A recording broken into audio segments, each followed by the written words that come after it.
So for a building like TCU, we have what? Travel distance limit, sprinklered, so 76 meters. 76 meters for travel distance limit, dead-end limit, 6.1 meters, sprinklered common path limit, 6.1 meters. Slash 23 meters. What do you mean by slash 23 meters? There is a footnote, letter A, that we're going to look later on. So let us go through with this table. How about residential? Residential requirement for common path limit, dead limit, and distance limit. For example, you are living in a what? Apartment building.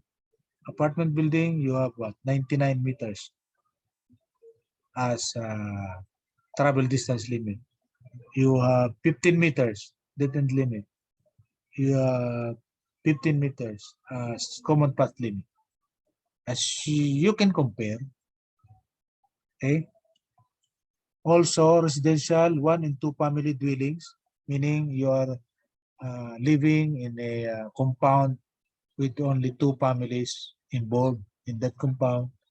So more than that, you are now categorized as apartment building, more than 1 or 2. Okay? Or you can also be categorized as hotel, dormitories, lodging, or rooming houses. But 1 or 2 family dwellings, you can see NR. So NR, what do you mean by NR? We'll take a look at the footnotes and NR at the end of the table. So let us compare apartment and TCO. TCO 76 meters as travel distance limit. Apartment 99 meters. What do you mean? By the numbers. As the number becomes smaller, meaning there are more occupants fighting for safe space. Fighting for the, what kind of space? The space, the pathway, the travel path going out of the building. We are all fighting for it because there are more and more occupants in the building. So the travel distance limit must be shorter, right? Because there are more occupants. If there are fewer occupants, the travel distance limit could be longer. That's why it is understandable that TCU is 76 meters and apartment buildings 99 meters. Okay, that is the logic behind. Okay, and let us go further. We have industrial application, storage application, and those are different types of occupancies that are described in chapters 11, 12, and so on up to chapter 43. As we again and again explain, those are the occupancy chapters. Okay. So we have the explanation of the symbols used in the table. NR meaning no requirement or not applicable. So therefore, we are living in a place wherein there is only 1 family dwelling or 2 family dwellings. So these are type of occupancy without requirement of travel distance or common path or dead end limit. Okay, and here letter A, that is 6.1 meters is less 23 meters for what? For common path. So which means for common path serving more than 50 persons, that is 6.1 meters. For common path serving more than 50 persons, that is 23 meters. And because of that, we are now sure that for TCO, we need what? 6.1 meters because TCU is serving more than 50 occupants. Okay, per floor. More than 50 occupants per what? Travel path. Okay. So we'll use 6.1 meters. So here, so let us go back here. Here, assembly.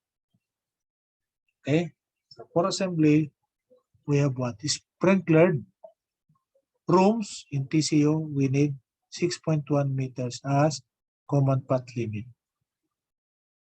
We need 6.1 meters as dead end limit.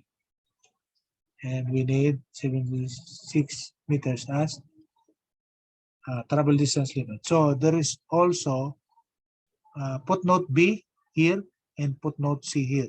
So dead end limit, footnote B. Travel distance limit, footnote C. So let us find out what those footnote means. So footnote B, dead end corridors, 6.1 meters per meter. Okay. Dead end aisles, 6.1 meters per meter. So letter C, this is for travel distance limit. See chapters 12 and 13 for special consideration for smoke protected assembly, seating in arenas and stadium. Okay. So assembly could also be arena and stadium. So that is the same thing as what we are applying in I-University. Okay.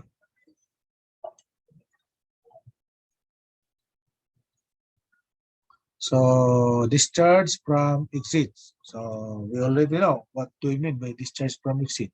That is the point starting from the exit itself going to the public way. Okay. So exit termination. Exit shall terminate directly at a public way or at an exterior exit discharge unless otherwise provided in this code in this specific paragraph. Okay. In this picture, we have one. Exit discharge arrangements meeting the requirements of section 7.7.2. The equally sized stairs provide 4 required exits from upper floors. Okay. So where are those? 1, 2, 3, 4. So A, B, C, D. Those are the 4 exits. Okay.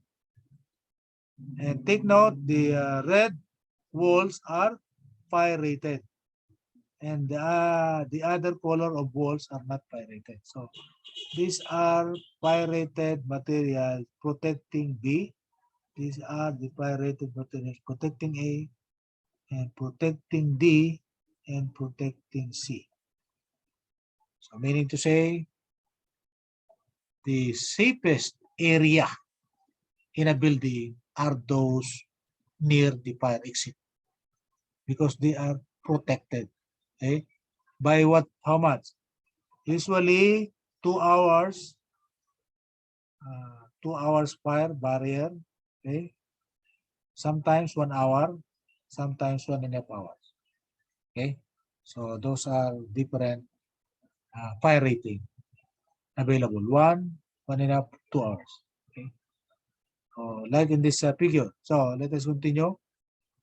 Exit A discharges directly outside. So this exit A going outside of the building already. So directly. Okay. Exit B is also considered to discharge directly outside. Exit B, okay, is going where? Exit B is going here.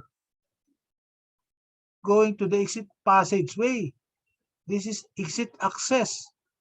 And this is the door going outside. But because of, okay, that is, I already explained this. Because there is what? A continuous wall, which are fire-rated wall. So this point is actually the same as the point outside the building, meaning the safety safeness of the person here is equal to the safety level of the person here. So the same safety level here, same safety. And because of that, we can consider this exit B to be directly attached to the passageway or to the outside of the building. That is the consideration. Okay. Then let us go. Because it's attached exit passageway affords protected passage. So that is my explanation.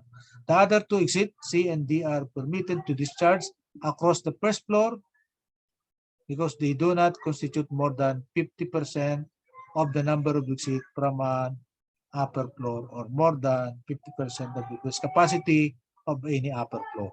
Okay. So exit C discharges into an area on the discharge level that is sprinklered and separated from the remainder of the floor and the basement, which are not sprinklered. Okay. Exit C here. Okay. Exit C. So we are serving this area and this area. So this exit is discharging to this corridor, and this corridor we will go out here.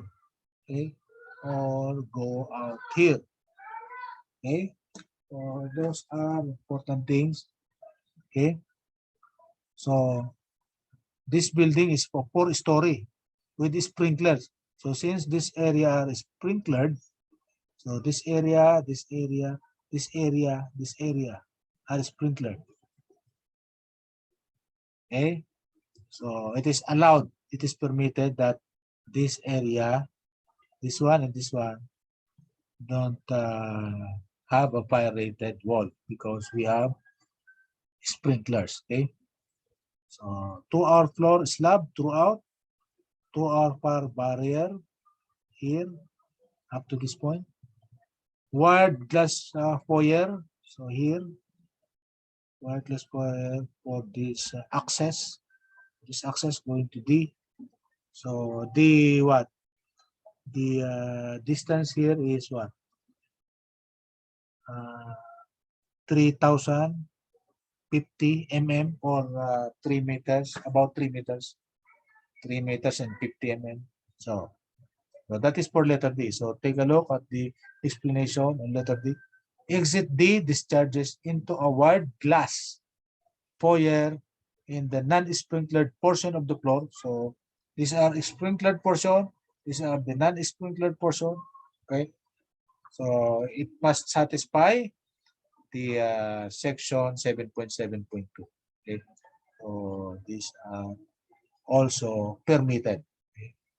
These things, this setup is permitted, and also this one. So D and C.